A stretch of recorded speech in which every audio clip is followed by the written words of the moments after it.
ఈరోజు టాపిక్ ఏంటి అంటే మనుషుల్లో మార్పులు వస్తున్నాయి కానీ తల్లి ప్రేమలో ఎక్కడో ఒక చోట మార్పు వస్తుంది కానీ జంతువుల్లో మార్పు రావట్లేదండి. అలాగే మన గోమాతకు కూడా నోరు లేకపోయినా తన బిడ్డ గురించి ఎంత ఆత్రంగా ఎంత బాధపడుతూ ఆ ఓనర్కి చెప్పిందో ఇవాళ నిజం రియల్గా జరిగిన సంఘటన మీకు ఒకటి చెప్తాను. కొమరం భీం జిల్లా తెలంగాణలో ఒక ఆవు దూడ మేతకెళ్ళి ఎక్కడికి అడవిలోకి మేతకెళ్ళిన తర్వాత సాయంత్రం వేసరికి రెండు కలిసి వస్తాయట రోజు. కానీ సాయంత్రం 6 టైంలో ఆవు ఒకటే వచ్చింది ఏడుస్తూ. ఓనర్ అడిగట, ఎందుకు ఏడుస్తూ వస్తున్నావు, దూడ ఏది అని అడిగితే చాలా యాంగ్జైటీకి గురి చాలా ఇబ్బంది పడుతూ ఏదో చెప్పిందిట. అప్పుడు ఓనర్కి అర్థమయ్యి ఏదో తేడా జరిగింది అడవిలో అని చెప్పి భయపడి అక్కడున్న అటవీ శాఖ సిబ్బందికి కౌరంపించట. సార్ దూడ ఒకటే వచ్చింది అడవిలోంచి, ఆవు ఒకటే వచ్చింది, దూడ లేదు సార్ అని చెప్పి నాకు ఎందుకో భయంగా ఉంది, ఆవు చాలా బాధపడుతుంది సార్, గొడవ చేసేస్తుంది ఇంట్లో, దాన్ని కంట్రోల్ చేయలేకపోతున్నాను అని చెప్పాట. అటవీ శాఖ అధికారులు ఆశ్చర్యపోయారట. ఇదేంటి ఆవు గొడవ చేయటం ఏంటి, యాంగ్జైటీ గురవటం ఏంటి, ఇదేంటి అసలు వింతగా ఉందే అని అనుకున్నారట. కానీ పాపం ఓనర్కి అర్థమవుతుంది కదండి, పెంచుతాడు కదా, పిల్లలు ఎంతో జంతువులు అంతే మనం పెంచుకున్నప్పుడు, గోమాత కూడా అంతే కదా. అయితే గోమాత చెప్తోంది, ఏడుస్తుంది, తిండి తినలేదు, బాగా గొడవ చేసింది. తెల్లారిన తర్వాత జీప్ వేసుకుని అటవీ శాఖ అధికారులు వచ్చారట కొమరం భీం జిల్లాకి. రాగానే ఆవు అడిగారు, నీ దూడ ఏది ఎక్కడుంది అంటే వెంటనే టర్నింగ్ తీసుకుని వాళ్ళని అడవి మార్గంలో తీసుకెళ్ళటం స్టార్ట్ చేసింది.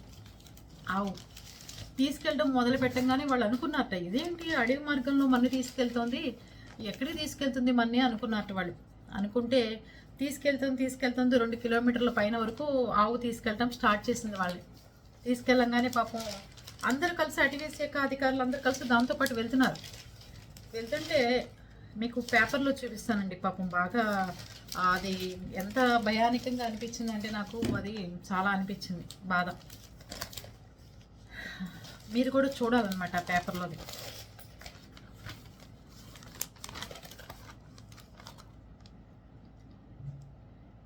చూసారా, అటవీ శాఖ అధికారులు వెళ్తున్నారు, ఆవు వాళ్ళని ఫాలో అవుతుంది.